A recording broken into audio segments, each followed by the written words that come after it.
Alrighty, welcome everyone to the June session of the 2023 Volunteer Engagement Series. My name is Sydney Shuttro, and I am the Director of Volunteer Engagement at the Tennessee Commission on Aging and Disability.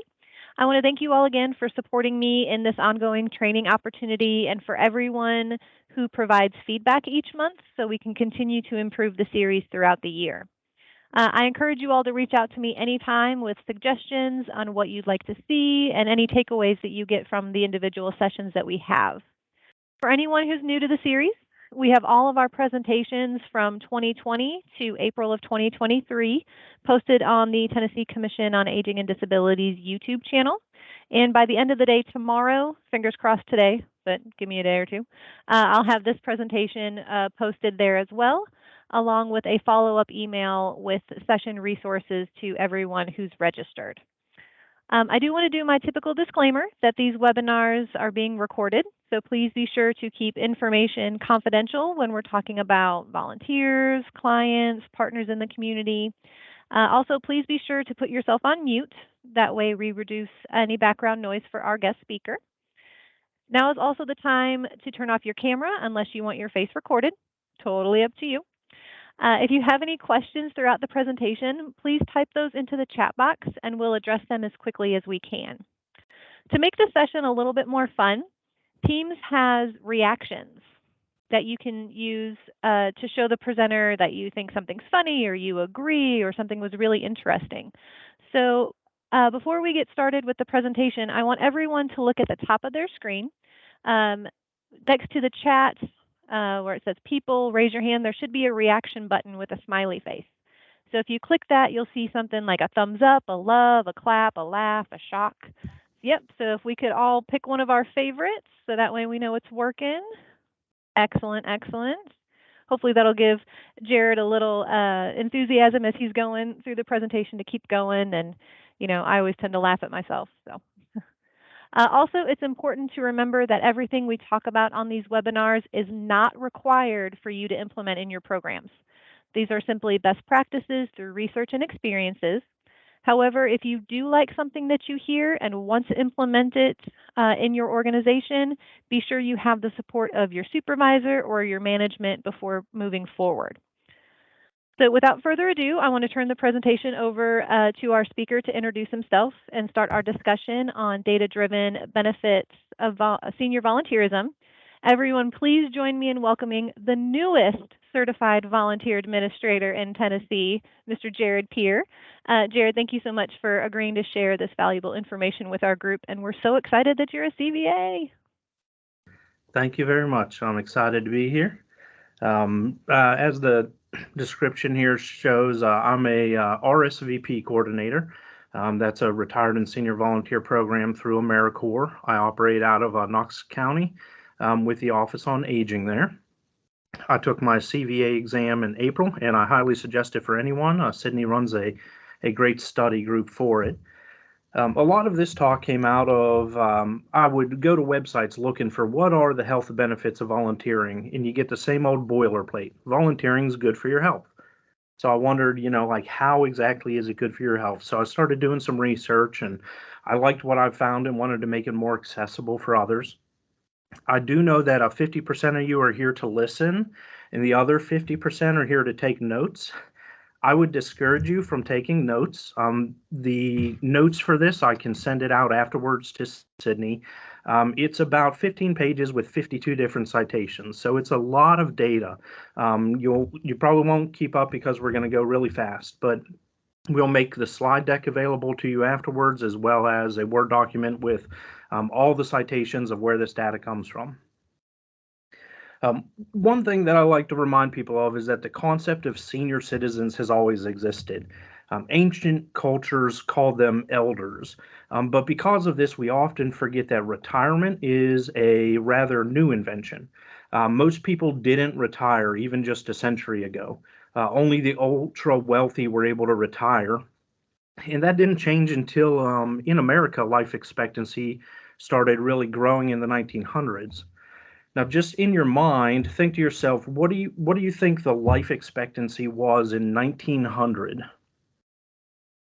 Before I tell you the answer. So, right around the turn of the century, life expectancy in America was only 47 years old. Most people didn't live long enough to take the last few years of their work life off. By 1935, just a couple decades later, the life expectancy had risen the whole ways to 61. And so by the late 1930s, people in America started living later and later. More and more people were living into their 60s and 70s. And an additional problem was facing the American economy. In 1932 and 33, the Great Depression saw an unemployment rate of 25%. We panic anywhere close to 5% today. So it was a massive nationwide problem. Large numbers of Americans weren't able to keep up with their physically demanding jobs, but at the same time, they couldn't afford to just get out of the workforce entirely. So in 1935, Social Security was launched to tackle both. It subsidized retirement for aging workers while at the same time freeing up jobs for younger workers who were often trying to get into the workforce to help support their aging family members. By 2021, average retirement was 62 in America and life expectancy was 78. So by the modern era, most people who retire have 10 to 20 years of free time after they retire to fill. And the big question starts becoming, what are they going to do with this time? The CEO of AgeWave says an army of new older helpers is just waiting for the opportunities and social nudge to get them going. And it's interesting to find out that only 27% of seniors view retirement as a time for rest and relaxation. 3 out of 4 of them want to do something with their retirement. It's kind of a new perspective. So, how are we doing here locally? This is an important question, and you might think to yourself, we're the volunteer state. Of course, we're doing wonderful, aren't we? Only 31% of Tennesseans volunteer. That's 1 in 3. That puts us 31st in the nation, and that means 60% of United States have volunteer rates that are higher than Tennessee, with the first place going to Utah, where half of residents give back to the community. So we do have a way to go. There's a lot of people that we can get off the bench and into the game when it comes to recruiting and getting out there, getting people volunteering. Nationwide, we're all recovering from COVID. 2/3 of volunteers decreased their service in 2020. And over the past decade, the average retiree is now watching 47 hours of television a week, and less than 1 in 4 of seniors volunteer at all. And so retirees specifically are a great pool of people that we can get back into society, back into giving back into active living. Turning their full-time job into a full-time TV watching routine isn't healthy for anyone. So one of the things that we're here to encourage you today is to look at seniors as one of your best pools of potential volunteers. Now, a major study asked seniors, why don't you volunteer? And what do you need to get started volunteering? The responses were more direction and guidance, user-friendly resources, help finding opportunities, and service activities that use their experience, talents, or interests.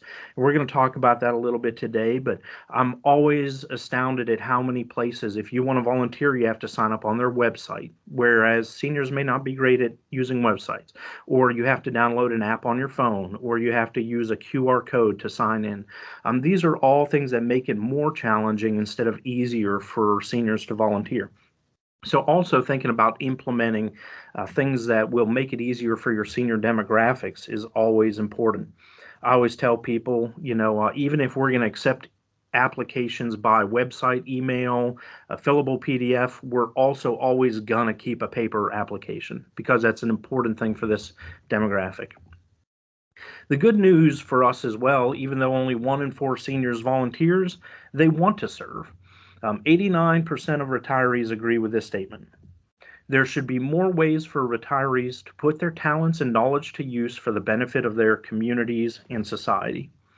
And when asked, how much time would you like to give on average?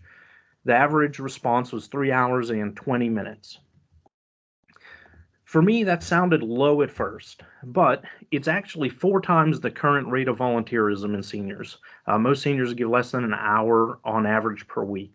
And so just moving it to 3.3 hours a week would be amazing. And these are the results, adding up that impact. 47 million retirees in America, if they were giving 3.3 hours a week, we'd literally have 155 million hours a week of free labor, which is 3.9 million full-time jobs, or the economic value of $4.6 billion every week being poured back into the U.S. economy. Seniors are also a growing demographic. Knowing that senior populations are only going to grow in the future makes it far more important for us to cultivate them as one of the fundamental building blocks of our volunteer programs. The number of seniors in 2020 is 56 million, and that's expected by 2060 to jump to 95 million. So we're going to be adding another 40 million people who are retired and looking for things to do. So it's a great pool of people to invest in today. That same CEO of AgeWave said, we could have thousands of thriving schools and nonprofits boosted by retiree savvy, life experience, and connections, and countless young workers and parents benefiting from being coached and mentored by older adults. So a couple things that seniors bring to your team. First off, they bring a lot of skills. For every $1 invested in a skill volunteer, organizations average a return of $8 in services. Seniors come to the table with a massive, a lifetime amount of experience, perspective, and well-honed skills, and they bring their professional development, leadership experience, and education. I often think it's a shame whenever we find a volunteer is like a former CEO of a bank and we ask them to fold brochures. I always think to myself, couldn't there be something more? Shouldn't this person be on an advisory board? Shouldn't this person be leading a fundraiser for us? Shouldn't this person be taking a larger step? So respecting seniors and all the skills they bring to our table is really important. Remember that they spent decades as caregivers, teachers, lawyers, doctors, architects, and more. A lot of these seniors come with a massive amount of experience and a lot of lessons learned. So a couple tips to just match up their skills with useful tasks is to use their applications, your interviews with them, and surveys of volunteers to learn their abilities.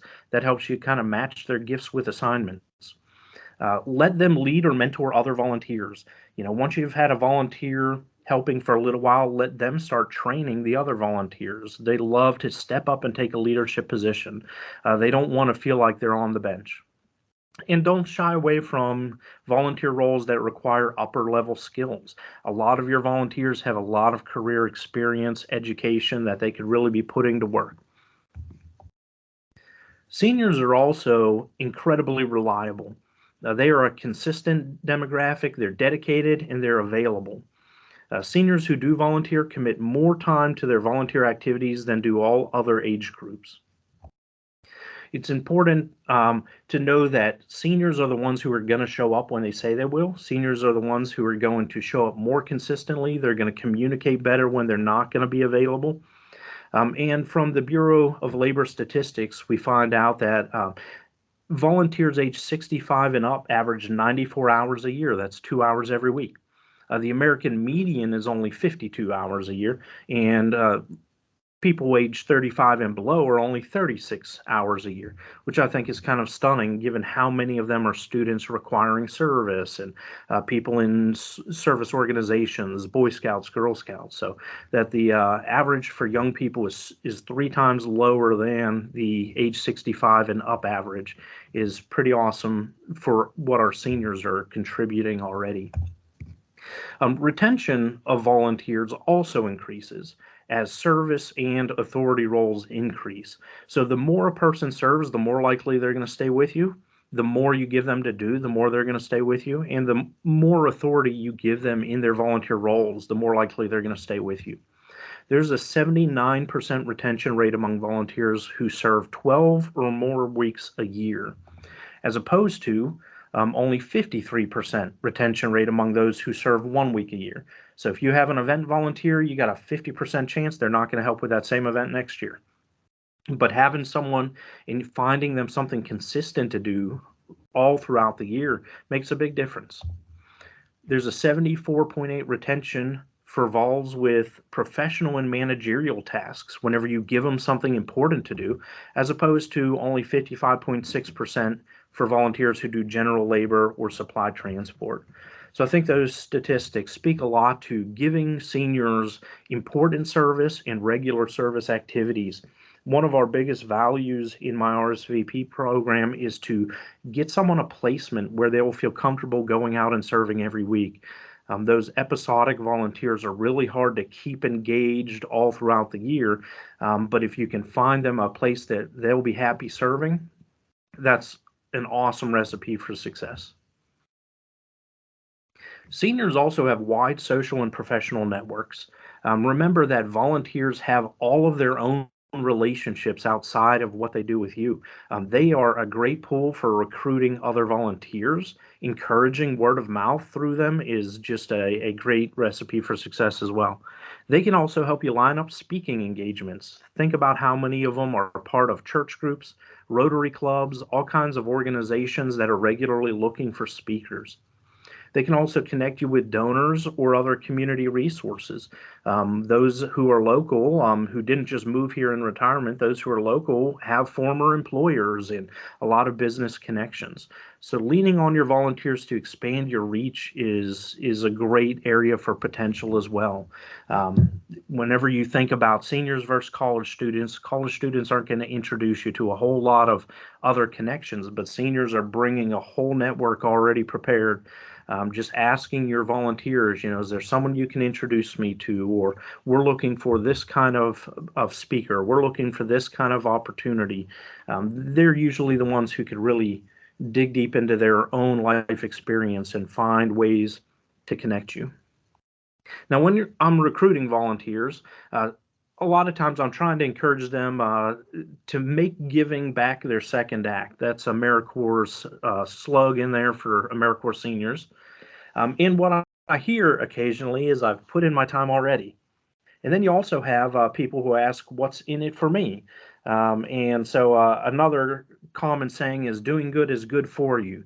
But I wanted to pull together some data about how exactly it's good for people, because there are people that you have to convince to get into the game. There's people who aren't just automatically looking to get active. They really do want to know, what am I going to get out of this? Am I just giving more to a community that I've already served with a lifetime career? The first is health benefits. Volunteerism leads to increased physical activity, which in just about every study I've ever seen improves flexibility, strength, circulation, and stamina. And the more physical activity a volunteer position requires, the more each of those improves.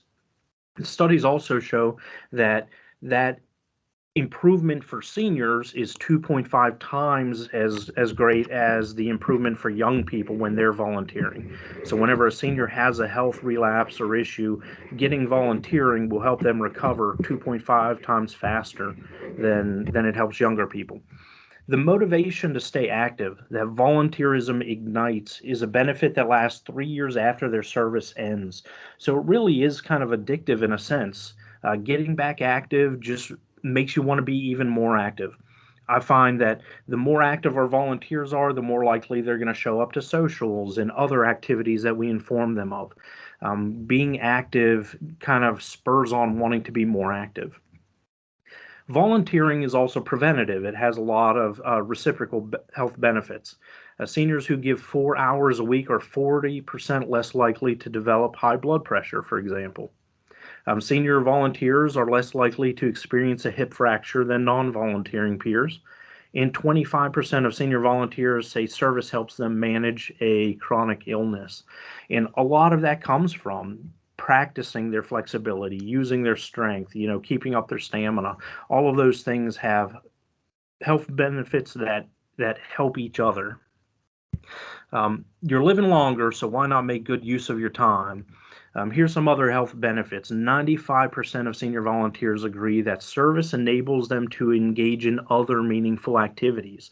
Once they start getting out of their house to go to serve somewhere, they start thinking, well, maybe I'll check out my senior center. Maybe I'll start going back to church. Maybe I will. And they start doing other meaningful activities because of that motivation to get out and stay active. 84% of AmeriCorps seniors surveyed reported stable or improving health over a 2-year period. So these are volunteers who served for 2 years straight. AmeriCorps seniors, especially foster grandparents and senior companions, give a minimum of 15 hours a week. So it's a very consistent, structured program. 84% of them said that they experienced stable and improving health over that time period. And it's also true that the more vulnerable the individual, the better the health benefits that they receive from volunteering.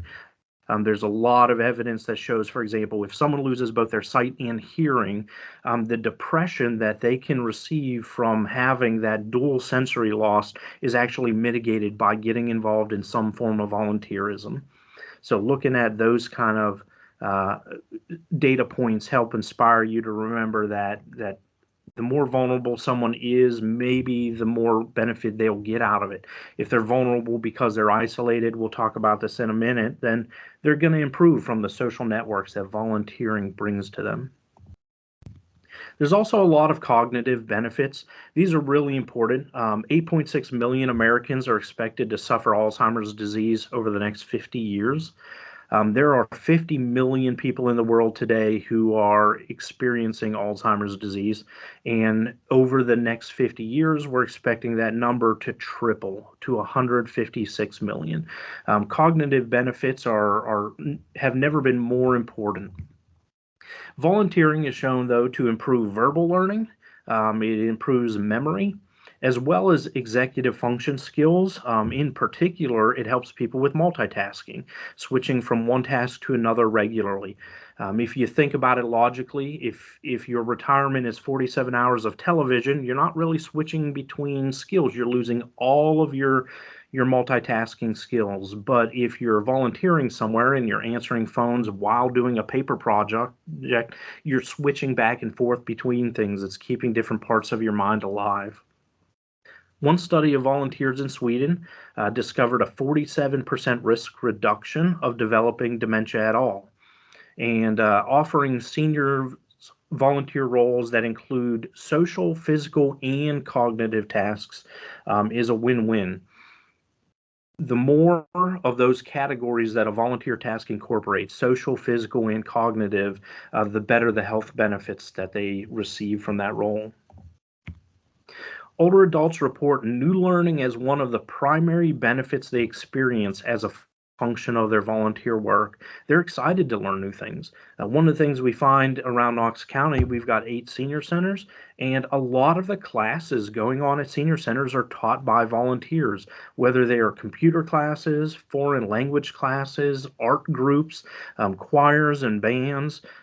The seniors who are leading them love that leading those groups inspires them to learn more so they can teach more.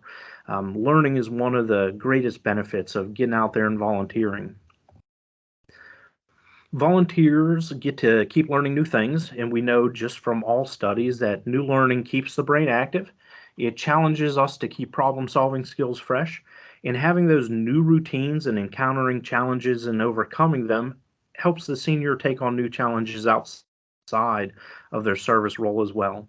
And these cognitive benefits are proven in both objective assessment and neuroimaging studies. So it's not just subjective asking volunteers, well, do you think this helps you to stay more active or solve more problems? These are pretty well vetted studies. There's also mental health benefits. Seniors note that volunteering gave them the opportunity to refine or completely redefine who they are and what is important in their lives. Now, some of my volunteers talked to me about how they just weren't sure what they were going to do with their retirement, and volunteering is what really gave them something to focus on and to believe in. They took on a new nonprofit, that had a cause that they never even thought about whenever they were young, but now they're just super passionate about it. That opportunity to redefine who you are and what you're all about is a really valuable thing that people don't experience very often. A lot of times we place so much of our stock in our employment, in our career, who we are. As soon as you meet a new person, you ask, what do you do for a living? And so we put so much of our identity in that you don't realize how much that is lost whenever somebody moves on into retirement phase. Mental health benefits include a reduction in depression. 78% of AmeriCorps volunteers surveyed reported fewer symptoms of depression. It also helps provide that purpose and identity that people may be missing after they've left the career field. It can also improve self-esteem. 94% of senior volunteers say service improves their mood as well, and it can alleviate boredom and focus the mind on doing good. Senior volunteerism improves self-esteem.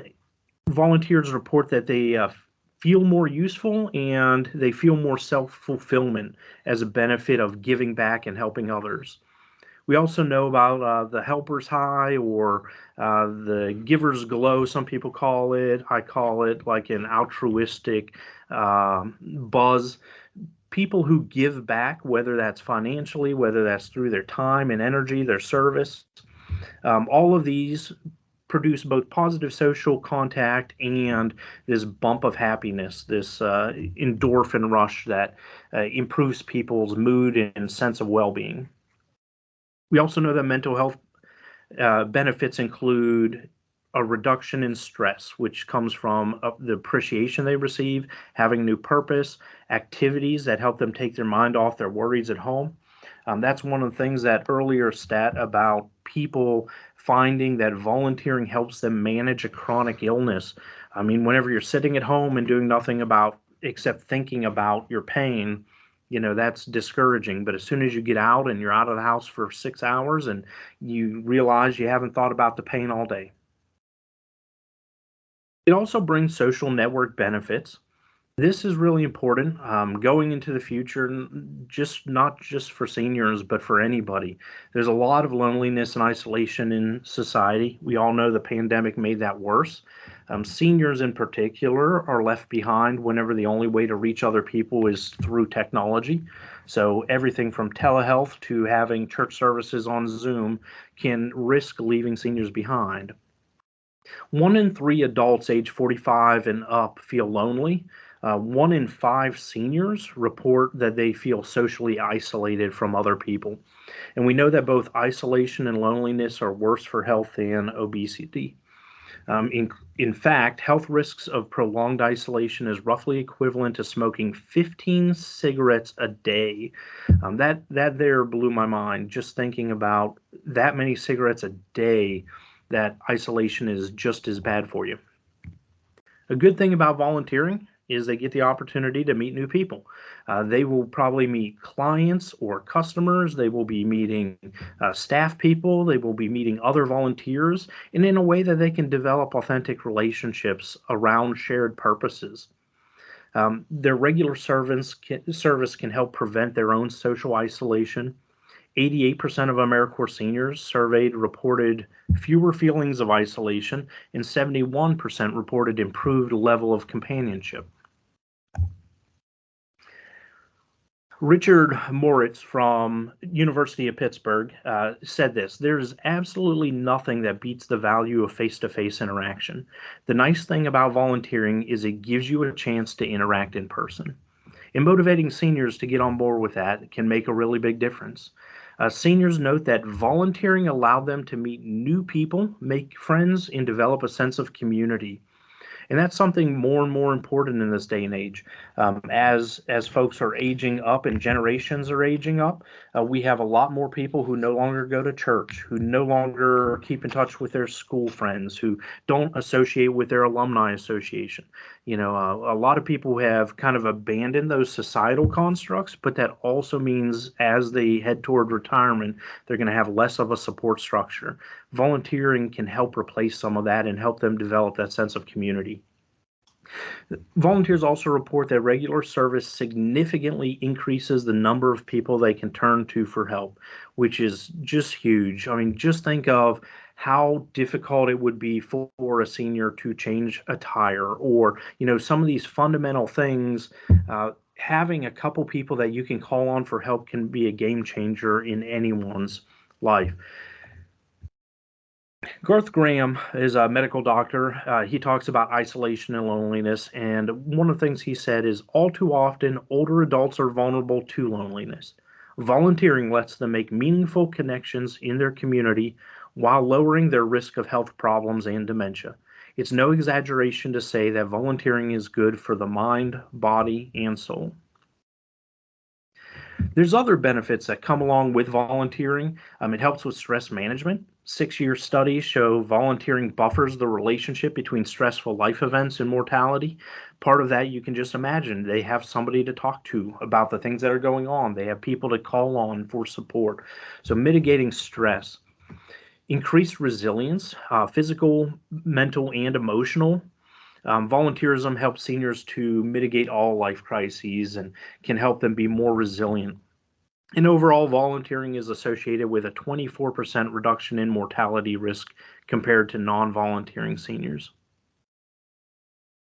It's also a pathway to senior employment. This is something many of you have programs for, or maybe have seen programs for. Volunteering looks good on the resume no matter what their age is. It helps them to build relationships. It helps them acquire references. It keeps skills in practice, and it can maintain long-term motivation to stay active and get out. That pathway to employment can be very important. If a senior retires and just 3 years later needs to re-enter the workforce, they no longer have that resume. It's got a 3-year gap in it. People want to know why they weren't employed during that time, and they may not have references anymore. The company they worked for may have gone out of business. And so having a volunteer opportunity can make a big difference in them showing that they're still an active serving member of the community and have a lot of value to give back. AmeriCorps discovered volunteerism is associated with a 27% increased odds of employment. This increased to 51% for those without a high school diploma. So even someone who doesn't have a high school diploma, if they start volunteering, they increase their odds of employment drastically. It was 55% for those who live in rural areas. So showing that you're active in volunteering can be a big difference in getting back into the workforce. And the study determined the tie between volunteerism and employment was true across gender and age demographics. So then a question is, what then shall we do? The first thing you could do in your own organization is just teaching your staff and volunteers about the benefits of volunteerism. If you have staff that you're trying to get buy-in from, convincing them to use volunteers can be all about just teaching them how it benefits the volunteer themselves, as well as how much the organization can get out of using volunteers and senior volunteers in particular. Teaching volunteers about the benefits that they're receiving, because some of these you just don't think about them, but as soon as you hear them, you're like, oh yeah, I did feel a lot better. I do have a mood improvement when I'm volunteering. Oftentimes, I'd wake up in the morning on a day I'm set to volunteer, and I'd think, I just don't want to do it. But then I go out and I have so much fun volunteering. On the way home, I'm like, why was I dreading it? And so teaching people about the benefits of volunteerism also helps with spreading the word by word of mouth. They tell their friends. They're like, you know what? I thought I was just doing it because I like doing it, and I didn't think any of my friends would be, but now I realize I get a lot of benefits out of volunteering, and I want my friends to get those benefits as well. You can also invite your volunteers to be ambassadors for your cause. They're the ones who can, with authenticity and firsthand testimony, be out there telling people about how it improves their life, how it gives them something to wake up for, something to look forward to every week, something to feel productive and proud about. They can tell people that they're learning new skills. All of the data points we have may fall on deaf ears, but then one of your senior volunteers might be able to just walk in and say, hey, this changed my life. We found a marked difference in marketing whenever I, 39 years old, go out to a senior center and tell people you should volunteer because it's good for you, versus whenever I take a senior volunteer along with me, and I tell them about the program, and then the senior tells them about the impact it's had on their life. And we get a lot more recruitment out of taking volunteers along to tell their story firsthand. You can partner with senior volunteerism programs, which is considering programs, partnerships with like RSVP and AmeriCorps, programs that will help you to recruit volunteers in that demographic. If you have, AARP in your area, they may have leads for volunteers, seniors who want to get involved. So partnering with those kind of organizations can help you to drive more seniors to your cause. Marketing in places where seniors congregate as well can make a big difference. Speaking at churches, which are often primarily seniors now, going to senior centers and talking about the opportunities for them to volunteer, both at the senior center and beyond its walls. Going just different places where seniors tend to go in your community is a great place to recruit volunteers. You can also focus on the communication methods that your demographic appreciates. So here we have a lovely icon of Facebook. I always find that recruiting on Facebook doesn't really find me a lot of seniors.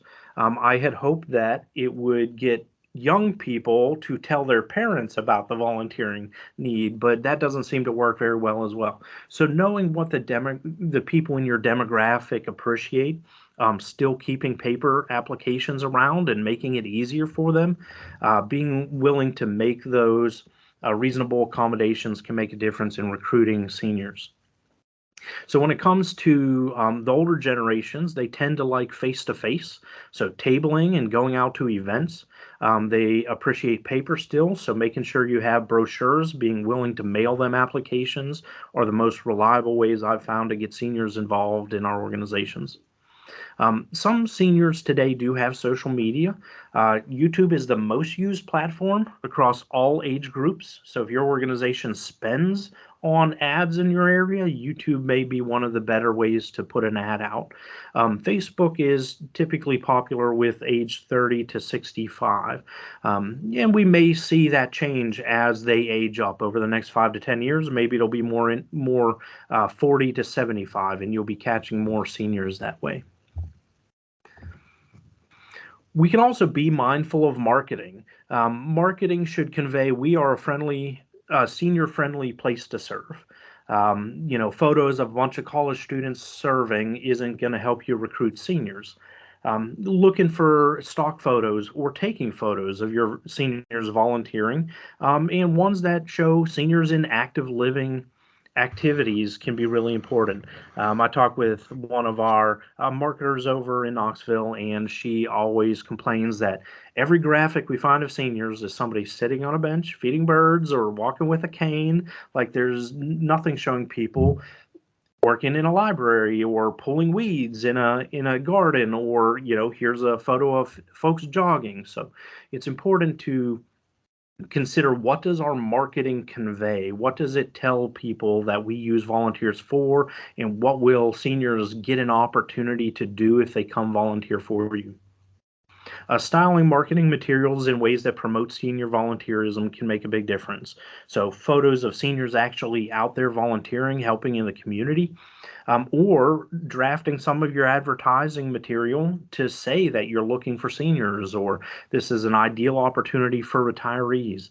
We use Volunteeries Tennessee as a website. Of course, there's like a Give Pulse or Volunteer Match, Just Serve. There's a lot of websites out there. And you can make an ad for anything on those sites, generally for free. And so you can use those kind of taglines to let people know that this is an ideal opportunity for seniors in my area if they want to get active. The people who could benefit most from volunteering are by nature the harder to reach. If someone's socially isolated, you don't know about them because they're isolated from you. So one thing you can keep in mind is marketing to people who know people. You may not be able to get something to that person who's isolated, but the person who's delivering their mobile meals might be able to. So partnering with organizations that might be able to deliver volunteer flyers to folks who are isolated by nature of where they live geographically, or just choices that they've made, or they've just moved here and they are isolated because their family lives elsewhere. There's a lot of reasons people might be isolated, but marketing to people about people they know. Often when I'm out volunteer recruiting, I'll talk to someone and they'll say, I don't know. I'm pretty busy. I don't have a lot on my plate. And so I hand them the brochure anyways, and I tell them, well, if you know anybody who needs to get out and get active like you pass this along. And so getting that literature out there, but marketing to people and asking them, do you know someone who could benefit from volunteering? Do you know someone who needs to be more active? Do you know someone? Have them give us a call. We'll help them find something to do. So using lines like share this with anyone you know who could benefit from serving, or do you know anyone who would enjoy volunteering for us? Every now and then that happens whenever your volunteer activity is very specific. So I used to lead volunteers at a zoo, and not everybody's an animal person. Not everybody wants that kind of volunteer role. So I would just tell people, do you know someone who loves animals? All right, you give them this brochure.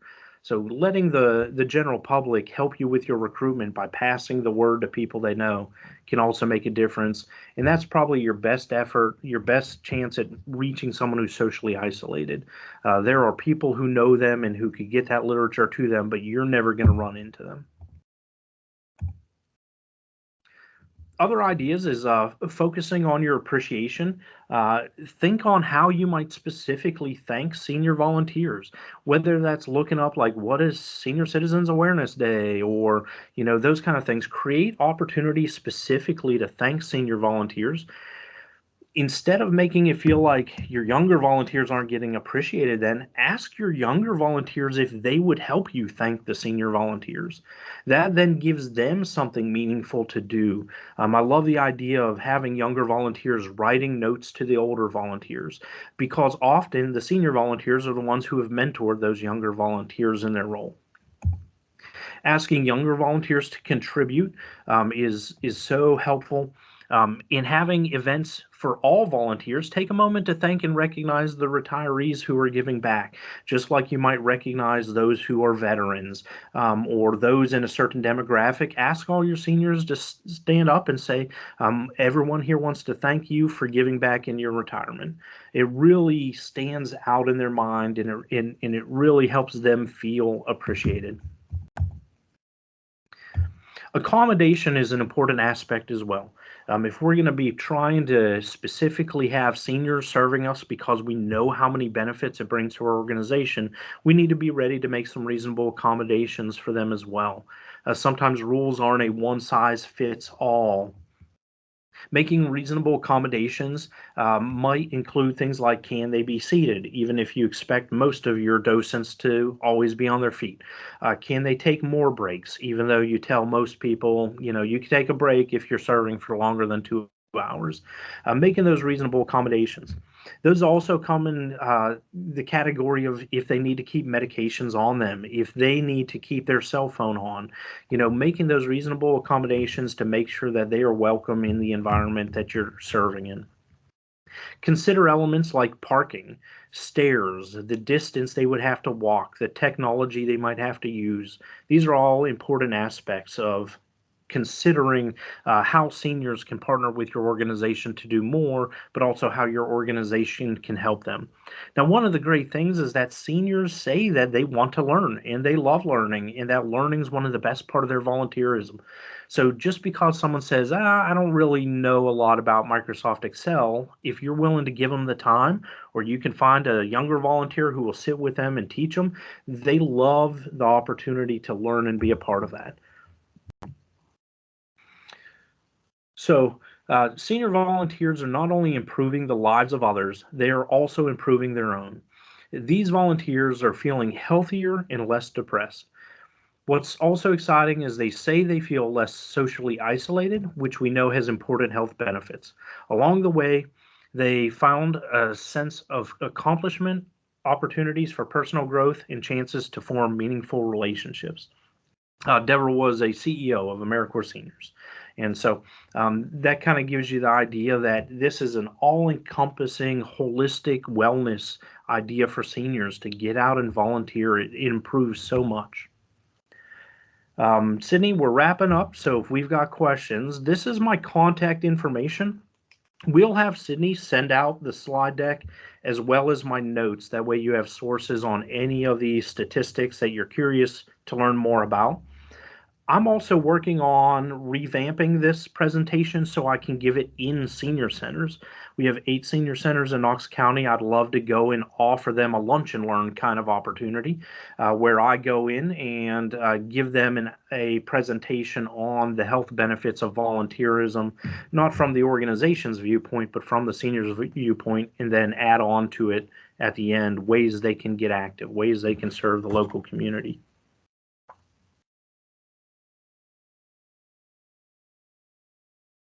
Alrighty, I didn't see, sorry, I'm getting feedback. Any questions that come into the chat box, we definitely have a comment that the person loves the idea of adapting this to do for senior centers in the area. Might be a good thing if you're willing to share that with the group for other people who work at the area agencies on aging and disability. They might be able to adapt this as well to present to their groups. Yeah, absolutely. Sydney and I'll have to work on a way to share the whole PowerPoint. Usually you can't attach it to an email, but we'll send out the slide deck as starters. And then feel free to jot down my contact information as I get that one completed.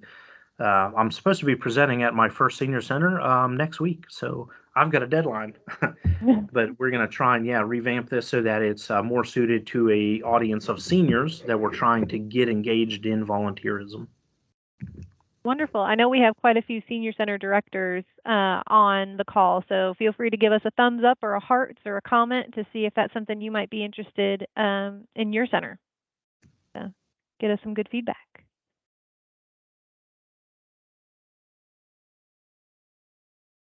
Okay, so we're going to open it up for any questions that anybody has for Jared. Please feel free to unmute yourself or type those questions into the chat box.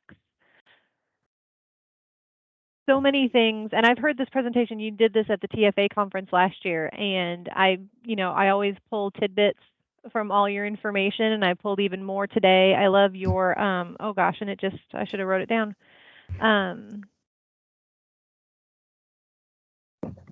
It went away. But you had a saying. It was 2 G's for like the giving glow. The giver's glow. Giver's glow. I love that. So yeah, it's really true. Whether you give financially or out of your physical time, there's a reciprocal health benefit and positive self-esteem knowing that you didn't just waste your whole life on yourself. You got out there in the community and made a difference. Absolutely. And you just got a plug for the O'Connor Senior Center. Yay. I know here at TCAD, we're working on a statewide volunteer brochure. Not necessarily going to be for a specific program, but it definitely lists, and my computer's freezing up, so of course it's not going to pull up for me. But it lists a lot of the health benefits that Jared mentioned. And instead of programs, just kind of ways that we volunteer, like delivering a meal to your neighbor, or teaching a class at the senior center, or being a board member, things of that nature. So your presentation at TFA and of course today really kind of helped inspire us to include those health benefits for seniors in that brochure. I love that. I think it's one of those things, just like when we talk about appreciation as a part of retention. Nobody volunteers in order to be appreciated, but they stop volunteering if they never feel appreciated. So it maybe isn't a front end motivation, but it's a retention motivation whenever they realize, wow, this has an insane amount of health benefits, and I've made new relationships that I would have never had. They look back and they're like, yeah, volunteering is one of the most important things I do with my life now. And so, recognizing that even if it isn't a front end motivation to get people in the door, letting people know how many things they're benefiting from is just as healthy as appreciation for your retention plan. Absolutely. And when you mentioned our volunteers being our ambassadors and how you saw such an increase from when you would go out and do presentations and talk about the programs to when a volunteer comes and talks. Like I can only imagine the spike in potential recruitment that you had, but I always think that that is one of the best ideas to do is have our volunteers become our ambassadors for our programs. We get paid to talk about how great we are, but our volunteers don't. Right. That's absolutely true. It feels a lot more authentic coming from them. And on a peer-to-peer level, a senior talking to a senior is a different ballgame. But I would say on my average trip to a senior center, setting up a table for 3 hours, I would get one application or zero applications. But whenever I take a senior with me, I'll usually come back with two applications. And so it can definitely make a difference in how we invest our time marketing as well, getting out there. And every time you do that, if you're out there once a week, two applications a week is eight more volunteers every month. You're talking about 90 new volunteers a year. It's a steady growth plan if you can get your senior volunteers involved in part of the ambassadorship program, whether that's lining up speaking opportunities. Some of them used to be speakers. You probably have a volunteer who's a retired preacher. They'd be happy to go and speak to church groups. So it's a good thought just to look at your roster and see who may be great at going out and hanging out at a senior center and inviting people to volunteer, or who might be a good public speaker on your behalf. I never thought about the math that you just did to where, oh, is it worth doing a 3-hour booth to get 2 volunteers? Well, and then when you multiply that every week and you just said about 90 volunteers a year, as one individual, 90 volunteers to manage at one time is a huge task. So just thinking about it the way I've never thought about it that way. I just kind of had a little epiphany that, yeah, even if you get one volunteer a week for the program and you're the sole volunteer coordinator for your program, that's 50 volunteers a year. That's definitely on the upward side of what a majority of us, myself included, I mean, other people might be able to handle 200 volunteers that they manage every year. 50 is about my max in terms of making sure that everyone's engaged and I'm getting that consistent communication one-on-one with them. But yeah, wow, that my mind just got blown a little bit. Yeah, and it changes everything whenever you have a retention plan going as well.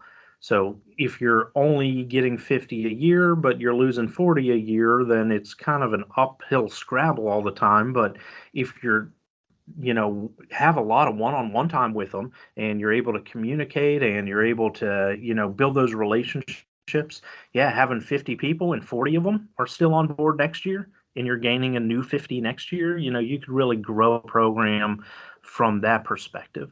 Not all programs are geared at as many people as possible. There's got to be this decision of what is our max capacity when it comes to providing the level of service we want to provide each volunteer.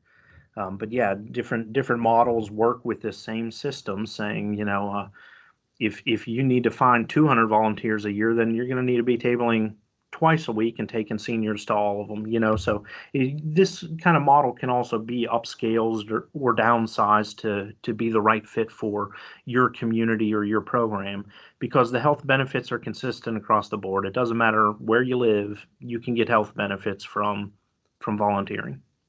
Absolutely. And we always like to talk about quality of volunteers and not quantity of volunteers. So I think that goes to your capacity as well, where I'd rather have 25 great volunteers that have that consistency than 50 that I have to track down and try and Right. get reporting from and things of that nature. Absolutely. Think what you could do with 25 volunteers who are giving 10 hours, which is 250 hours a week, as opposed to, 250 volunteers who are all given 1 hour. But I mean, most of that hour is wasted time. They're clocking in, they're chit chatting, they're not getting the job done. So, yeah, quality over quantity can make a huge difference. Absolutely. Well, I haven't seen any other questions come in, so I'm going to do a plug for next week real quick while we're kind of wrapping things up. So it kind of also goes to our ambassador conversation, because next month on July 13th, we are going to have a presentation on developing your volunteer program's 30-second introduction.